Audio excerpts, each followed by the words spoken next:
오늘 아침 뉴스의 맥을 짚어드리는 시간 뉴스연구소, 오늘도 두 분의 연구위원 함께합니다. CBS 조태임 기자 그리고 김준일 시사평론가, 어서 오십시오. 안녕하세요. 예, 첫 뉴스 어디로 갈까요? 네, 국무회의 생중계한 이 대통령. 어제 국무회의가요, 일부만 아니라 전체가 생중계가 됐어요. 네, 그 보통 이제 모두 발언만 녹화해서 일부 공개하고 본회의는 비공개로 진행되는 게 관례였는데 네. 어제는 1시간 20분 전체 과정이 공개가 됐습니다.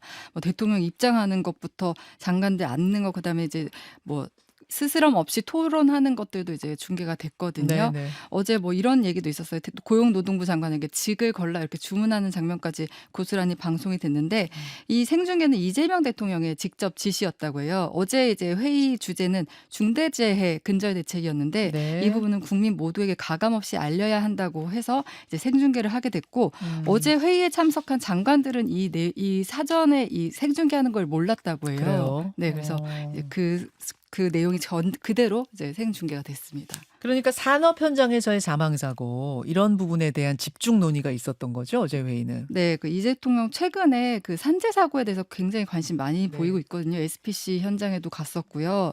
이번에도 이제 그 산재 사망 사고에 대한 책임과 대책을 매우 강한 톤으로 강조를 했습니다. 네. 사람이 죽는 게 기업의 이익이 돼서는 안 된다. 안전 조치를 하지 않는 건 미필적 고의에 의한 살인이다. 이런 강경 발언을 쏟아냈어요. 네. 그리고 고용노동부 장관이 산재 사망 사고 줄이는데 직을 걸겠다고 하니까 이재명 대통령이 정말로 줄이지 않으면 진짜 직을 걸라라고 이렇게 강조를 하기도 예, 했고요. 예. 그리고 이제 중대재해처벌법, 현재 이제 중대재해처벌법이 있는데 그게 실효성이 있느냐 이런 얘기들도 나왔고요. 그리고 반복되는 사고에 대해서 징벌적 손해배상제도 도입해야 된다 이런 얘기도 나왔습니다. 네. 그리고 또 어떤 얘기도 있었냐면은 이렇게 계속 어떤 사업장에서 반복적으로 사고가 나면은 그 사업장에 대해서는 여러 차례 공시를 해서 주가가 폭락되게 해야 된다 이런 발언도 나왔어요. 그러니까 산재가 계속 반복되는 사업장에 대해서는 주가도 폭락하게 해야 된다. 네네. 어. 그 정도 어떻게 보면 강한 의지를 보이고 있는 상황입니다. 그렇습니다. 어제 이제 국무회의가 전 과정이 생중계되면서 상당히 관심을 모았는데 특히나 최근에 과거 발언들이 쏟아져 나오면서 논란이 되고 있는 최동석 인사혁신처장도 그 자리에 있었어요. 네. 차관급 인사여서 이제 그 자리에 참석을 했는데 네. 거기에서 발언이 또 화제가 네, 됐습니다. 어제 발언을 했는데 그 누가 이렇게 발언하라고 했다기보다는 본인이 이제 자발적으로 발언권을 얻어서 말을 했어요.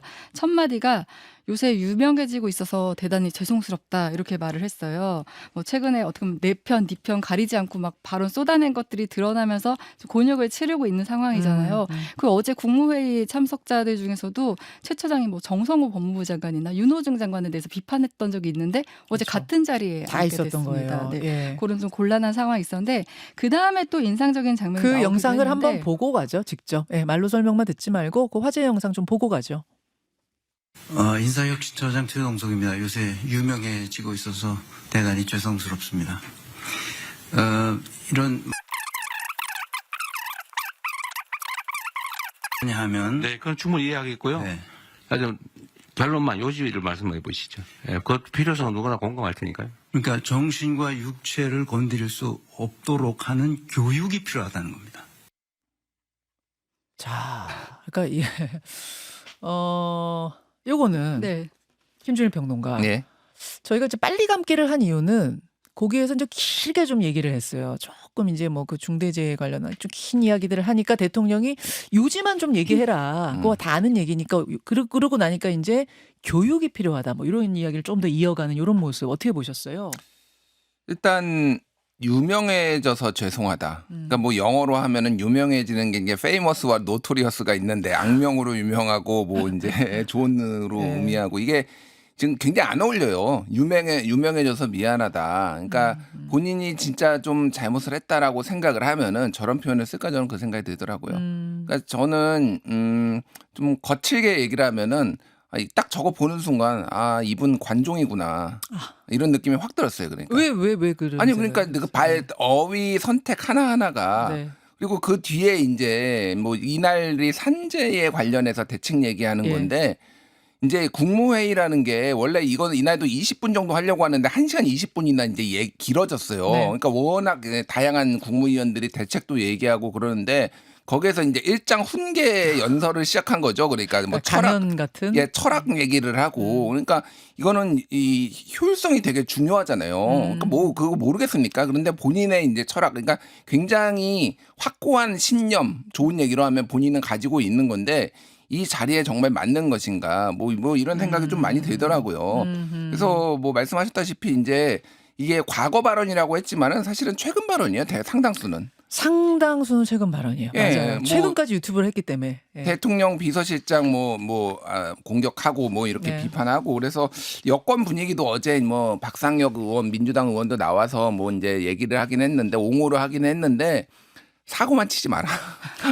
이게 그러니까 그런 분위기예요? 예, 그러니까 이게 뭐냐면은 지금 이제 이거를 교체를 하면은 인사 실패를 이제 최근에 이제 여러 건이 있었는데 또 이제 자인하는 꼴이고 뭐 경기 성남 라인이 뭐 지금 인사를 장악을 했는데 이게 검증이 제대로 되는 거냐 문제가 많다 뭐 이런 기류들이 좀 비판들이 있는 상황에서 바로 교체를 하는 게 굉장히 큰 부담이 되는 거죠. 그러니까 이제 안고 가야 되는 상황 엄청나게 큰 사고를 치지 않는 이상. 근데 위태위태하다. 제가 어제 한가 토론에서 금방 사고 칠 거다. 제가 얘기했잖아요. 네, 이게 큰 걱정된다고 사고는 하셨죠. 아니지만은 네. 상당히 좀 앞으로도 주목해봐야 될 사람인 것 같다. 뭐 이런 것 같아요. 근데 어제 보면 말입니다. 대통령이 그 말을 자르면서 그거는 됐고요. 좀 아는 얘기다 그만하시고 정리하자는 식으로 이렇게 언급을 했습니다. 이게 혹시 알아서 거치 결정하라는 이런 시그널은 아니냐 뭐 이렇게 해석하는 분도 계시던데 그렇게까지는 안 보세요? 지금 모르겠습니다. 그거는. 근데 대통령은 원래 예전에도 뭐 예. 얘기하다가 뭐 요점만 얘기해 뭐 이런 예, 식으로 예. 얘기한 적이 많잖아요. 그래서 그거를 이제 그걸로 바로 연결짓기는 쉽지 않은 것 같은데 어쨌든 여권에서는 지금 예의주시하고 있다. 예. 그렇죠. 왜냐하면 이게 자고 일어나면 또 새로운 막말이 나오더라고요. 어제 또 알려진 것들은 삼권 분립이 필요 없다. 삼권 분립에 대해서 강렬하게 비판하는 또 이런 게 나와서 차관급 인사가 삼권 분립이 필요 없다라는 게 이게 지금 이게 맞는 철학인가 뭐 이런 부분들에 대해서도 어제 이야기가 좀 나왔었습니다. 어제 최 처장이 이제 어제 오전에 국무회의 있었고 오후에 공식 사과문을 내기도 했거든요. 네. 저희 비판으로 인해 마음의 상처를 입은 분들께 죄송하다. 인사혁신처장 직무를 맡은 고위공직자가 되었으니 여러분의 비판을 받아들이겠다 이렇게 말을 했어요. 이 말은 이제 논란 속에서도 인사혁신처 일을 계속 하겠다 이런 의지를 드러냈다 이렇게 볼 수 있습니다. 이 사과문은 이 입장문은 그럼 어제 그 회의 뒤에 나온 거예요. 네네. 국무회의 뒤에. 알겠습니다. 어제 국무회의 얘기 조금만 짧게 네. 말씀드리면은 이재명 대통령이 최근에 산재와 관련해서 산업재해와 뭐 이제 안전 문제와 관련해서 국무회의나 이런 데 언급을 한 게 지금 5번째예요. 예.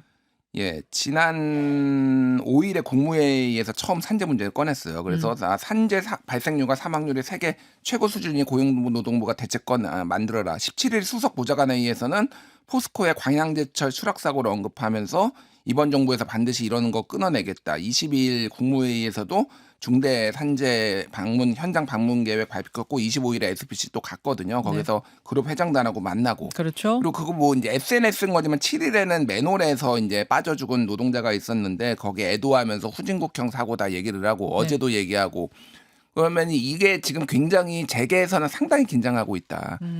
포스코 ENC 이제 건설회사인데 이쪽에서는 아예 지금 작업 다 중단하고 현장 점검하겠다 뭐 이렇게 지금 굉장히 긴장하고 있거든요. 근데 어쨌든 이게 이제 대통령 입장에서는 본인 노동자 출신이기도 하고 손영공 출신이기도 하고 본인 이제 산업재해의 피해자이기도 하고 국민을 지키는 이런 대통령으로서 좀 이런 게 빠르게 성과를 내는데 되게 좋은 소재다. 뭐 진심도 있고 이렇게 좀 본 것 같아요. 그래서 특히 이 부분만 이렇게 국무회의를 공개를 한 것도 이 부분은 반드시 알아야 되는 부분이기도 하지만은 이게 분명히 이제 좋은 평가를 받을 것이다라는 정무적 판단도 좀 있는 것 같습니다. 예, 알겠습니다. 그런가 하면 관세 협상이 정말 이제 이틀 앞으로 다가왔잖아요. 오늘 30날이에요. 오늘이 30일. 8월 1일부터 그 고관세가 적용이 되는 거라 그 전에 타협을 이제 협상을 해야 되고 타결을 해야 되는 시한이 하루 남은 건데 왜 국무회의에서 그런 언급은 없어? 이런 질문도 지금 들어오는데 어제 이 부분에 대해서 대통령실 대변인이 답을 했죠. 요거는 국익이 우선이다. 따라서 국민들에게 알리는 뭐 이 공개도 중요하지만 이거는 비공개로 챙기고 있다. 다. 대신 국익을 위해 좀 이렇게 비공개하에 진행되고 있다는 걸 이해해달라 이런 입장이 있었다는 거는 같이 좀 전해드리겠습니다. 다음 네. 국무회의에서 말씀하세요. 이제 공개를 하는 것도 이제 뭐 안보나 이런 외교, 협상과 관련된 민감한 문제에 대해서는 하지 않고 이렇게 좀 일상에 밀접한 내용들 이 부분에 대해서는 앞으로도 계속 좀 공개를 하겠다 이런 입장입니다. 그러니까 제가 오프닝에서도 얘기했습니다만 지금 이제 뭐 국민들에게 공개하냐 안 공개하냐 이게 중요한 게 아니라 결과가 잘 됐으면 좋겠어요. 진짜 잘 나왔으면 좋겠어요. 이거 정말 관세 협상은 너무도 중요한 문제여서 굉장히 궁금합니다만 조금만 기다려보고 좋은 결과를 들고 오기를 우리 협상팀이 같이 좀 간절히 기원을 해야겠습니다. 다음으로 가죠. 특검 김건희 목걸이 모조품 판단. 예, 김 여사 오빠의 장모 집에서 나온 그 목걸이, 네. 해외 순방길에 찾던 그 목걸이, 이걸 이제 김 여사는 이거 사실 모조품이에요. 얘기를 했단 말입니다. 네. 그래서 이제 특검팀이 진짜 모조품인지 아닌지 감정을 해본 거예요. 네. 근데 모조품이래요? 애초에 그게 일련 번호가 없어서 이제 모조품일 가능성이 높다고는 했는데 실제로 감정받은 결과 이제 해당 목걸이는 모조품이라고 밝혔고요.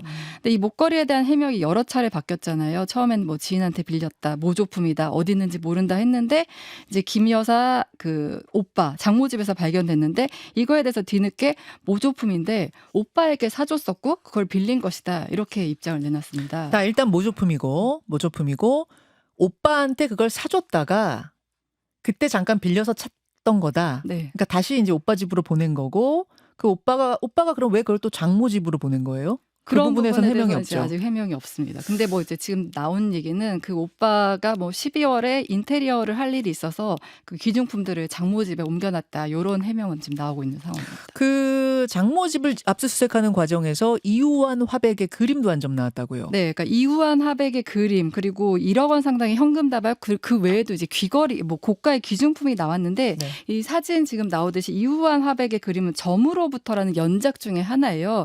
이 그림이 뭐 20억 원 이상의 가치를 평가받는다. 엄청난 이런 얘기가, 작품이죠, 네, 저거. 이런 얘기가 나오고 있습니다. 그래서 이게 누군가로부터 건네졌을 가능성을 고려하고 이제 특검팀은 보고 있는데요. 그 어제 또 새로 나온 것들 이제 보도들을 보면은 이 김 여사 오빠 장모 집에 옮겨진 시점에도 주목을 하고 있어요. 이 옮겨진 시점이 그 김 씨 인척들로부터 진술을 받은 거는 12월 말쯤 김 씨 목걸이와 현금 등의 이제 골프 가방에 옮겨서 장모 집으로 옮겨졌다고 하는데 12월 말이면 이제 비상계엄이 있고 난 뒤잖아요. 예. 그래서 그 시점에 대해서 보고 있고요. 그리고 이 모조품이라는 반클리프 목걸이도 네. 가짜도 비싸다고 해요. 네, 가짜도 뭐 몇백만 원 상당이라고 하는데 그러면은 그리고 이 모조품 같은 경우는 이제 모조품도 비싸기 때문에 구매자를 확인할 수 있다고 합니다. 그래서 이 모조품 구입 시기도 봐야 되는데 만약에 모조품을 순방 이후 아니면 계엄 이후에 했다면은 일부러 이제 진품을 바꿔치기 했을 가능성 높잖아요. 그래서 이 부분까지 보고 있고요. 그리고 이후한 화백 그림과 관련해서는 처음 누가 구입했고 또 어떤 경로로 김 여사 오빠 집에 장모로 집에 이동하게 됐는지 이걸 보게 되는데 네. 이 그림이 그 가정집에 그러니까 별도의 뭐 이렇게 특별 장치 없이 이제 걸려져 있었다고 해서 그 점을 특검에서는 좀 이상하게 보고 있고 또 김 여사 같은 경우는 과거 코바나 콘텐츠를 통해서 이제 미술 관련 사업을 했었기 네네. 때문에 이 김 여사 소유일 가능성이 있지 않나 이런 것들을 거기를 좀 보고 들여다보는 있습니다. 거죠. 네, 예. 맞습니다. 오빠가 인테리어 사업하면서 장모 집에다 인테리어를 하면서 장모 집에 잠깐 옮겨다 놓은 거라면 진짜 오빠 거라면 뭐 문제가 없겠습니다만 혹시라도 이게 커바나 컨텐츠 쪽에서 흘러나온 거 아니냐? 아, 그렇다면 공개되지 않고 뭔가 구려서 이걸 숨겨놓은 거 아니냐? 이제 이걸 혹시 의심하고 들여다본다는 얘기죠. 그렇죠. 자, 상황 정리해드렸습니다. 김준일 평론가 예. 어디에 주목하세요? 김건희 여사, 김건희 씨가 윤석열 대통령 탄핵 이후 이제 3개월의 시간이 있었는데 네. 이 수사를 피하거나 수사를 조금 혼선을 주기 위해 여러 치밀한 준비를 한 것 같다. 뭐 그쪽 특검 쪽에서도 좀 그렇게 보는 것 같아요 지금. 그러니까 지금 목걸이 같은 경우에도 목걸이가 처음에 얘기는 빌린 거다. 네. 모조품이다. 그러다가 이제 두 개가 합쳐져 가지고 김건희 여사가 오빠 김진우 씨한테 모조품을 선물을 했는데 순방 때 나토 순방 때 빌린 거다. 뭐 이렇게 지금 얘기가 지금 막 예, 나오고 예. 있잖아요. 이거 실제 보니까 모조품이라는 거예요. 네, 모조품이래요. 근데 뭐 소위 말하는 대통령 부인이 첫 해외 순방 때 영부인이 모조품을 차고 갔는데 이게 만약에 외신에 모조품 찾네 걸리기라도 하면은 이게 난리가 나는 거잖아요. 그러니까 국격의 문제잖아요, 사실은. 그러니까 이게 정말로 가능한 얘기냐. 그러니까 이게 다 거짓말이라고 이제 보는 건데 그 기간 동안 상당 부분 이런 것들은 이제 준비도 하고 다른 데 숨겨놓기도 하고 바꿔치기도 하고 뭐 그래서 지금 이제 추적을 하겠다라는 거고. 그러니까 이게 그림도 그런 거예요. 사실 이제 그 미술계에서는 뭐 되게 유명한 얘기지만은 그림 같은 경우에는 자금 세탁이나 이런 거에 많이 이용이 돼요. 큰 기업이나 이런 데에서도 이런 거를 그림을 구매하거나 이거를 선물하는 과정에서 뭐 그러니까 이게 갑자기 여기서 뜬금없이 이렇게 나왔다는 거잖아요. 이것도 오빠의 장모집에서 네. 지금 다 그쪽에서 나오고 있잖아요. 이게 왜 여기서 나왔느냐. 이것도 다른 게 뭐가 있지 않느냐. 지금 뭐 이렇게 특검은 좀 보는 것 같아요. 그때 그 목걸이가 해외 순방길에 찾던 그 목걸이가 진짜 이 목걸이와 같은 거였다면 모조품이었다면 설마 그럴 수가 있겠어 영부인이 짝퉁을 근데 그럴 수도 있는 거 아닌가 또 이런 얘기 설마 하는 그 비상식적인 일을 했을 가능성은 없겠는가 이제 요걸 하나 보는 것이고 왜냐하면 여기서 여러분 모조품이라는 것이 저기다 큐빅을 박았다는 의미는 아니거든요. 그러니까 다이아는 맞는 거예요. 다 다이아가 저렇게 박힌 거예요. 다만 명품 회사 거기서 만든 게 아니라 다른 금은방에서 그러니까 수공예자 업자들이 만든 거라는 그 의미인 거잖아요. 그래서 진짜 모조품을 정말 차고 갔던 건 아니야. 개념 없이 이제 이렇게 볼 수도 있는 거고 그게 아니라 그때는 진품이었고 그걸 사이에 바꿔치기를 한 거라면 왜 바꿔쳤겠어? 구리니까 바꿔쳤겠지. 그럼 누구한테 받은 거야? 이렇게 얘기가 흘러가는 건데 특검은 두 번째 가능성을 놓고 지금 보고 있다 이런 얘기인 거죠. 그렇죠.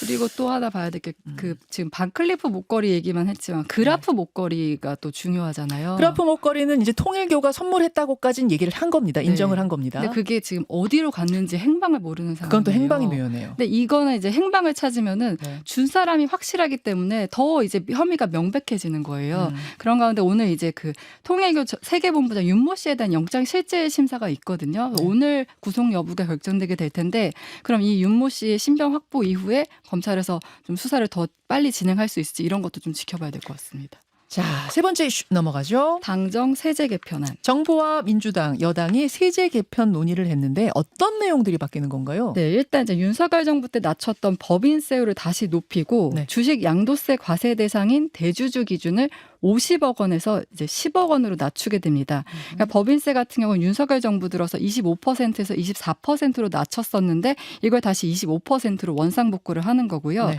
그 양도세 과세 대상인 대주주 기준도 50억 원에서 이제 윤석열 정부 이전인 10억 원으로 이제 복구를 하게 돼요. 그럼 이제 과세 대상이 더 많아지겠죠. 예. 민주당 정태호 의원은 이번 조치는 윤 정부 이전으로의 정상화라고 설명하면서 세수 확보 효과가 한 7조 5천억 원 수준으로 전망된다 이렇게 얘기를 하고 있습니다. 근데 이제 지금 최근에 그 이재명 정부 들어서 주식시장 활성화 코스피 5천 시대 얘기를 하는데 예. 이런 대책들을 내놓으면은 주식시장 활성화 역행한다. 대주주 기준을 낮추면은 연말마다 이 양도소득세를 피하기 위해서 대주주들이 주식을 매각하고 그럼 이제 주가가 다 하락하게 되잖아요. 그래서 이제 이거는 5천에 대한 이제 기대감이 큰데 이런 기대를 다시 꺾을 수 있다 이런 우려가 나오고 있고요. 민주당 내에서도 이소영 의원 같은 경우 정책 역행 아니냐 이렇게 비판이 나오고 있습니다. 자, 그런가 하면 배당 소득의 분리과세를 놓고도 지금 찬반 논란이 있다고요. 네, 이거는 이제 또 부자 감세의 논란인데요. 배당 소득 분리과세라는 거는 이제 배당으로 번 돈을 세금을 따로 매기겠다는 건데 예. 현재는 배당을 포함해서 금융 소득이 2천만 원을 넘으면은 다른 소득과 합쳐서 이제 종합과세, 그러니까 그렇죠. 최고 49.5%의 누진세가 적용되는데 네. 이거를 배당 소득을 따로 떼서 이제 분리과세를 하게 되면은 이제 배당 수익이 많은 고 자산들, 네. 자산가들이 더 이득을 받는다는 거예요. 그러네요. 누진세니까. 네, 맞습니다. 그래서 그렇게 되면은 한 30% 이상으로 이하까지 세율이 떨어지는 감세 효과가 있다고 하니까 민주당에서는 이거 부자 감세 논란도 있는데 더 신중하게 봐야 되는 거 아니냐 이런 얘기들이 나오고 있습니다. 세금 정책을 이제 건드리면 항상 여러 가지 논란들이 따르게 마련인데 세제 개편안이 나오면서 아니냐 다를까 여러 이야기들 나옵니다. 그러니까 이재명 대통령이 후보 시절 민주당에서 증세는 없다 이렇게 얘기를 했거든요. 지금 하는 게 뭐냐? 그러면 이제 정부 여당 쪽에서는 증세가 아니라 원상 회복이다. 이거는 그러니까 문재인 정부 때로의 원상 회복이다. 그렇죠. 그러니까 윤석열 정부가 낮췄던 감세를 원상 회복하는 건데 뭐 그게 증세죠. 사실은 뭐 어떻게 됐든 이제 체감적으로 올라가는 그렇죠. 거니까. 그러니까 왜 그러느냐? 너무 돈이 없어요. 나라가. 이게 어느 정도냐면은 2022년에 세금이 얼마가 거쳤냐 103조가 거쳤어요. 예. 근데 2년 뒤인 2024년 작년에 62조가 거쳤습니다. 어허. 40% 이상이 그 세수가 감소했는데 이거는 경기 침체 탓도 있고 그렇죠. 감세 탓도 있고 이제 복합적이라는 거예요. 네. 어쨌든 경기가 한꺼번에 살아나지 않으면은 일단은 원상 회복을 하는 걸로 이제 있는데 얘기했듯이 이제 여러 가지 좀 충돌하는 부분이 있다. 예를 들면은 뭐 증세를 할 수도 있는데 지금 경기가 어려운데 뭐 기업들에게 더 부담을 지우는 게 맞느냐. 그리고 증시를 5천 뭐 코스피 5천 얘기를 하는데 이게 이렇게 하면은 오히려 좀 더 부담이 되는 거 아니에요. 예를 들면 증권거래세도 예를 들면 금투세를 이제 도입하는 걸 전제로 해가지고 이제 인하를 했는데 이걸 0.15인데 0.18로 다시 올린다라는 거거든요. 그러면 증시 지금 뭐 다시 활성화하겠다는데 어떻게 할 거냐 뭐 이런 것들이 좀 갑론을박이 있는 상황입니다. 자, 여기까지 보겠습니다. 두 분 수고하셨습니다. 감사합니다. 김현정의 뉴스쇼는 시청자 여러분의 참여를 기다립니다. 구독과 좋아요, 댓글 잊지 않으셨죠? 알림 설정을 해두시면 평일 아침 7시 10분 실시간 라이브도 참여하실 수 있습니다.